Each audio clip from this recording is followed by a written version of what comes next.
I'm going to be introducing the new VitalStim Plus device to you.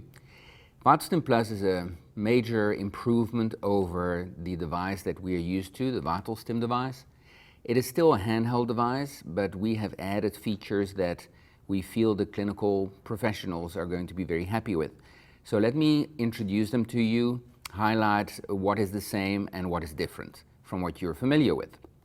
First of all, the device itself has a variety of items on the front that jump out. These are fairly simple and fairly straightforward, fairly intuitive.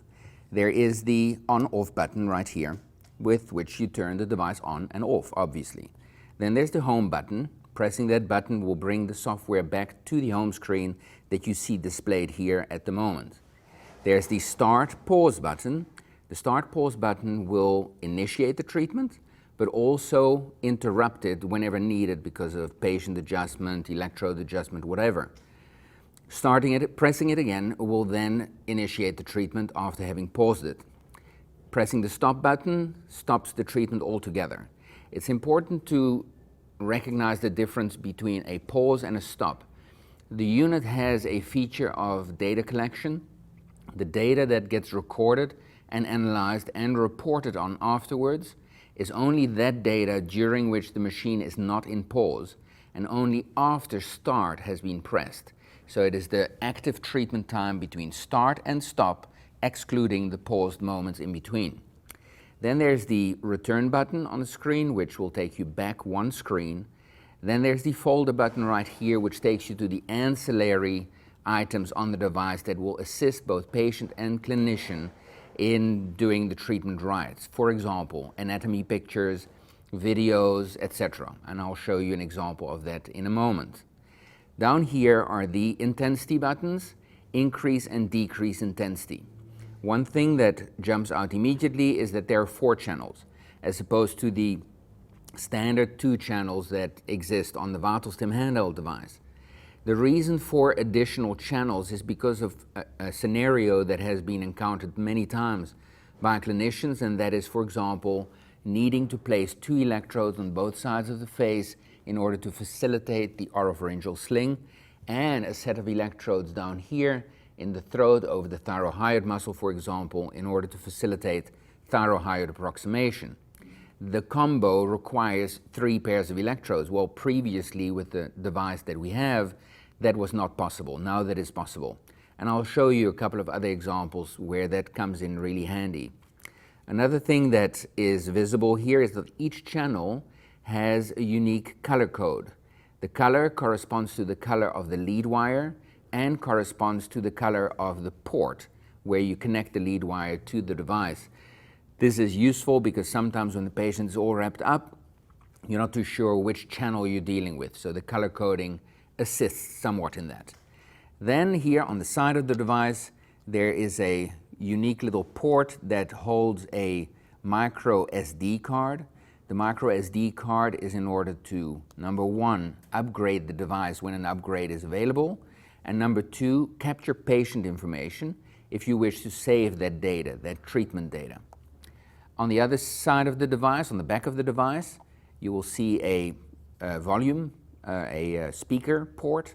The speaker allows for the unit to display both sounds for biofeedback and instructions and audio for the played videos. At the top of the device, you see the ports that I just referenced. There's the 4 ports that are the access ports for the channels. And then in the middle, there are 2 other ports. One is the reference port for the reference electrode to be used during surface EMG. And the other one is the remote control.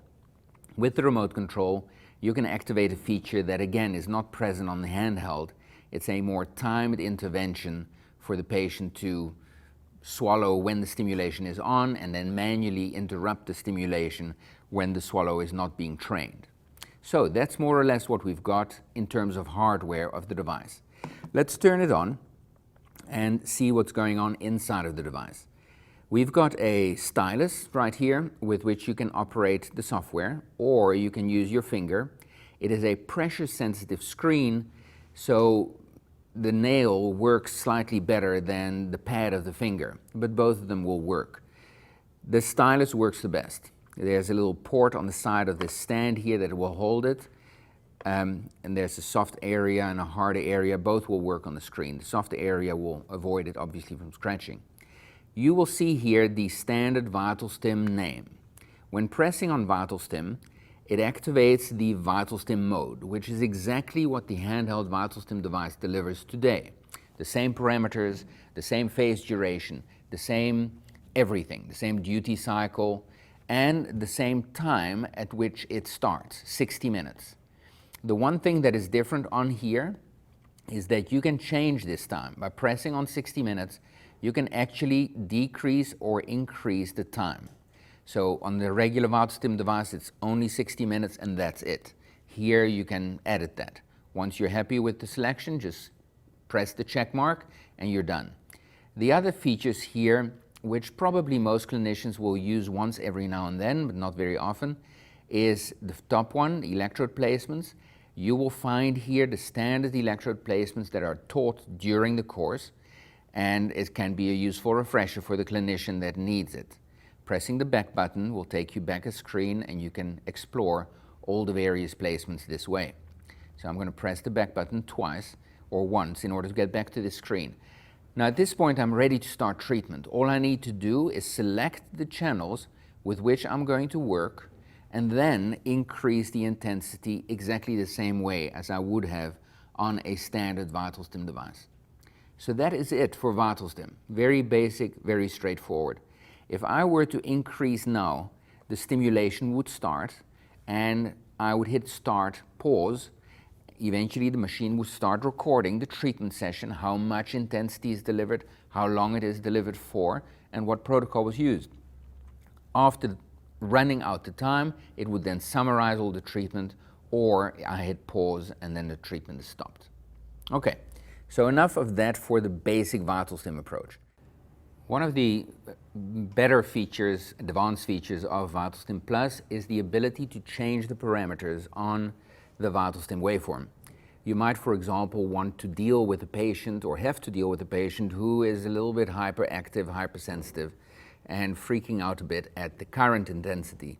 You therefore could, if you wanted to, decrease the phase duration and make it more comfortable. You can do that in VMS mode. So let me show you. Pressing on VMS will bring up this screen with set protocols. Right now it says custom protocol, but as soon as you get in, as I'll show you, you can edit the parameters and then save that protocol as a specific protocol you might use often. At which point you return to this screen. In the future you'll see your protocol there just to access and it's ready to go. So let's show you what is all possible in there. Within this mode you see the same screen we saw earlier in VitalStim, the same green screen. However, we can now edit the settings by pressing on this gear icon. That brings up the parameters I can set. This protocol name allows me to name it whatever I want to, the protocol. This mode button, the channel mode button, allows me to deliver the current in 3 different ways. I can deliver it like this in co-contract mode, meaning each channel delivers the same amount of stimulation at the same time, and it stops at the same time, and it resumes at the same time in 1, 2, 3, or 4 channels, all at the same time. Or I can change the mode to reciprocal. In reciprocal mode, channel 1 and or channel 3 start. They then go down to 0, and channel 2 and 4 start and continue until they go down to 0, and channel 1 starts again. I can introduce a rest period in there as well if I wanted to. So in other words, I can now introduce a sequence of stimulation. For example, I could start the stimulation up here, and after a certain amount of time make the stimulation down here start, and then have that followed by a rest break. That could go in sequence with the patient's swallowing activity. So that would be reciprocal mode. The third channel mode is continuous. In continuous mode, the electricity keeps running non-stop. This is the mode that will be used in manual setting, where when I press the button, the stimulation will run. When I release the button, the stimulation will stop. So the pause is determined 100% by the user. So let's put this in co-contract mode and show you the other settings. I have the phase duration, which I just referenced. 300 microseconds right now, but I can change that downwards. So I could put that, for example, as I'm doing right now, at 180 microseconds or thereabouts. This is now a very comfortable setting. Below that, I have the frequency. 80 pulses per second is the standard for VitalStim. It is a frequency that works well for fast twitch muscle fibers, but in case a patient is very fatigable, for example, an ALS patient, you might want to tone that down. So I could go down to 35 pulses per second as I'm doing now. Pressing on the check mark will save that. So now all these settings are saved. And then I have here the work rest settings. Remember, I'm in co-contract mode. So whatever I set here is going to determine how long every channel is going to work and how long every channel is going to rest. The work time can be set anywhere between 1 and 99 seconds. Of course, almost nobody is going to set the work time at 99 seconds, but I could have it, for example, with a Mendelssohn maneuver, where I say to the patient, okay, you're going to feel the current. When you feel the current, swallow and hold your complex up high, hold and hold and hold and hold, and I could make it in session 1 3 seconds long, if the patient can deal with that, and then rest for 20 seconds. Or as the patient gets better, I could make that 5 seconds long and then rest, etc. So I'll be editing these work-rest periods according to my patient's status. It entirely depends on what they're able to do. The ramp time refers to how long does it take for the current to climb up to the set level and how long will it take to go down. The longer I make that time, the easier it feels to the patient. It feels very gradual. However, it's sometimes not very functional to keep it very long. When you want the stimulation, you want it now. So you could put it down as low as 0 seconds. So all of these settings can be set in co-contract mode. If I set it in reciprocal mode, I have many of these same settings: phase duration, frequency. I also have the work time. However, it's a little bit different here. Remember, in reciprocal, it's first channel 1 and 2, or channel 1 and 3, and then channel 2 and 4 come in when channel 1 and 3 go away. So it's first the one, then the other. So there's a sequence. You can set the timing of both of these. So you could have the first 2 channels work for 4 seconds, and the other 2 channels work only for 2 seconds if you wanted to, or 1 second, whatever you wanted. So you have settings right here on the screen that are individual for both these pairs of electrodes. And you can set different on times. After you've done that, you accept that, and you'll set the rest time. The rest time can be very short or it can be very long, and it follows the 2 periods of activity of both those channel groups. Once you've picked that, there's one more setting that is very unique, and we think that this is going to be very useful for the dysphagia clinician, and that is the delay time. It is necessary sometimes to have the top 2 channels, for example, work, and before they finish, have the bottom 2 channel join the effort, which is really very physiological. This is how a person swallows. You're working in the mouth, sending the bolus back, and eventually, once the bolus is here in the pharynx, the mouth still contracts to keep it all nice and tight and closed, while the throat works to move it down. So this, what I just described, would be top 2 channels working for, say, 3 seconds, and as they are 1 second into it, channels 2 and 4 will jump in, and they will work for 2 seconds. At the end, they both finish together, and then there's a mandatory rest break. So you will set that up with a delay time, and when you press delay, you will get a setting that can go from -10 to +10. It can go up and down. If I have a minus value, I will creep into the stim time of the first 2 channels. If I have a positive value, I have a delay time. So there's a break in between the 2 activity levels. More about that particular topic in some of the application videos.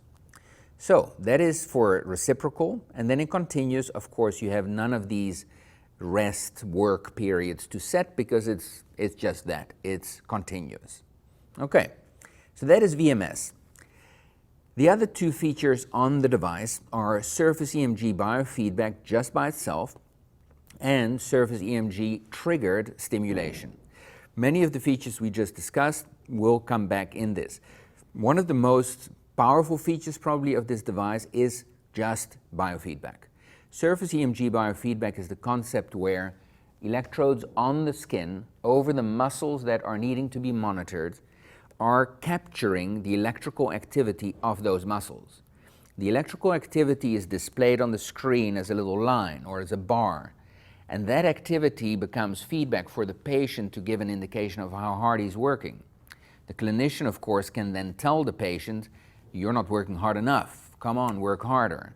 The interesting dynamic is that the patient very quickly picks up on what is going on and encourages himself. That's the power of EMG biofeedback.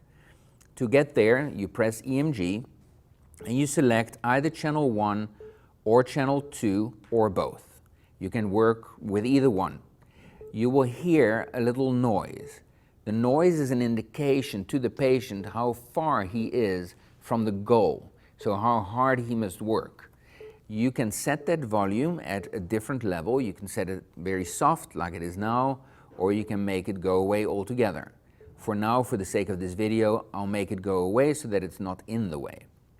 Now, here we've got various buttons that will tell us where to go. The electrode button gives me some indication as to where I might want to put electrodes.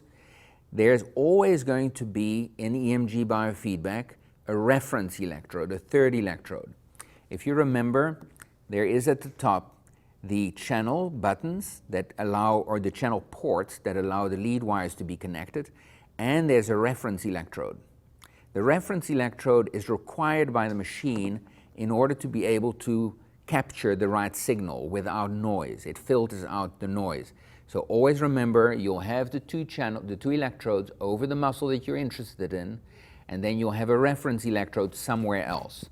An easy spot would be here at the base of the neck. Just plop it down there and ignore it. It is not active. Okay, let's go back so we get back to the screen for the other settings. So the volume we've had here, the target max and the capture target are important buttons. These are the buttons you're going to use in order to set that threshold. Right now, if you look on this bar, the threshold is set at 61 microvolts. That means right now the activity level, even though we're not connected, but you can imagine the activity level in this muscle is only 1 microvolt. So the muscle is just relaxed, doing nothing. If I ask this patient to actually contract, I would ask him, come on, move, try as hard as you can to move towards this threshold. And these bars would climb until they reach this threshold, which is 61 microvolts. If that was too easy for this patient in other words, and he's right there, it's not a challenge. So now I want to increase it or decrease it. There's different ways that I can do that. So first of all, let's pick the first method, target max. If I press capture target, as I do now, 2 buttons appear. Begin my capture and end it. If I say begin capture, I am now asking the patient, come on, put in a couple of good swallows. Swallow, swallow again, swallow hard, try as hard as you can. All these efforts are captured by the device. When you're happy that you have recorded a couple of good swallows, you press end capture. Now I have over here a screen that says, do you want to increase this further? Do you want this maximum effort that the machine captured to be the goal for the treatment? Or do you want to make it a bit harder? And then you would increase it or decrease it depending on what you want to achieve. And then you just say, let's accept that. Now, for this video, we have no patient connected, so I don't have a real value. So just for argument's sake, I'm going to show you the second method, the manual method. I can press this target, and now it's target manual. Clicking on capture target will now allow me to increase or decrease the target just with these arrows. So now I have selected a value of 60 microvolts right here as the target, and I say accept. So we're set with the target, we are ready to go. Treatment can start right here. At this point, I can say to the patient, come on, try, take a swallow, try hard, reach that threshold. There's another view, though, that is more encouraging to patients, and that is trace view. Pressing trace view will bring up this view. In this view, you can actually see the activity down here of the muscle. And as the patient swallows, it will spike up and exceed the threshold, hopefully, and then come down again. It is a magical thing when you see the patient starting to get it and starting to connect with what the muscles are actually doing. At that point, the clinician can just step back and let it all happen. One very nice feature is that it's possible to directly on the screen, by touching it, increase or decrease the threshold even further. You can go up, for example, the patient is now getting it so well that this is becoming too easy for him. So you just touch, increase, and you're done. The threshold has just been raised. Or another possibility is the patient has tried a couple of times and what worked in the beginning doesn't work anymore. He's too tired. So now you can easily decrease the threshold to still make it meaningful for him, because there's nothing as discouraging for a patient than failing every time he tries. So it's very easy to do this. One important last point is that none of this activity is actually recorded until I press start pause. I've just done that, and you've noticed that this number, the activity level, is now represented in red font. That means recording is active. So as of this moment that I press start until the moment that I press stop, everything is being recorded inside of this machine. Now, when I'm done, when I'm finished, I press stop. It asks me, do you want us to really stop? Are you serious about this? You say yes, confirm. And now I have the treatment summary screen appear. This is another big difference from the handheld VitalStim. There's much more data that is recorded inside and actually reported back. We won't go through each and every individual setting and what that means. For that, refer to the instructions for use, the user manual. It gives you an exact explanation of each one. Our recommendation is for anybody being treated with EMG, for the clinician to report at least 1 or 2 key parameters to indicate progress. And you'll find numerous ones that you can use for that purpose. Okay, the other thing that you can see here at the bottom of the summary screen is you could export this data to the PC. This data exporting function will work wirelessly via Bluetooth connection. All you need to do is have the software loaded on your computer, on your PC, and this device set up to be recognized by the PC, which is just an initial setup procedure. Once you've set that up, you can send it there and manipulate it there and send it to your medical record. So let's go back to the home screen and show you the last feature. This is EMG triggered stimulation. EMG triggered stimulation is essentially the same as biofeedback. However, the biofeedback now serves as a trigger to make the machine stimulate those muscles. So let me illustrate an example. For example, I could have 2 electrodes right here at the base of the tongue indicating how hard the patient is trying to swallow, or that he is starting a swallow. And then another 2 electrodes right down here over the thyroid who will start stimulating when the patient has started. So I need to set up the machine to record that a swallow has started with my biofeedback, and then set up the stimulation so that it's a meaningful contraction of that muscle.